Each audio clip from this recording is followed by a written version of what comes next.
Hello friends, আজকে আমি কোনো ব্লাউজের ভিডিও নিয়ে আসিনি। আজকে একজন কাস্টমার অনেকগুলো শাড়ি দিয়ে গেছে এবং বলেছে যে এখানে কতগুলো ব্লাউজ পিস আছে এবং কতগুলোতে নেই। তো ব্লাউজ পিস কেটে তারপরে আমাকে পিকো করতে হবে। তো আমি তার জন্য ভিডিওটি করছিলাম। শাড়িগুলো কত সুন্দর।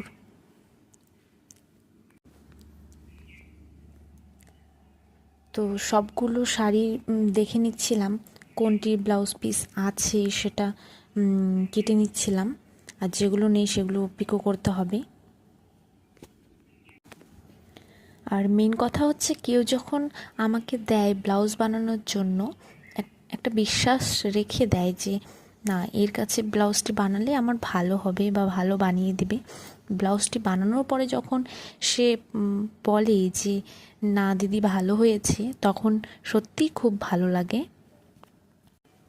তো আমি এক এক করে শাড়ির ব্লাউজের পিসগুলো কেটে নিচ্ছিলাম।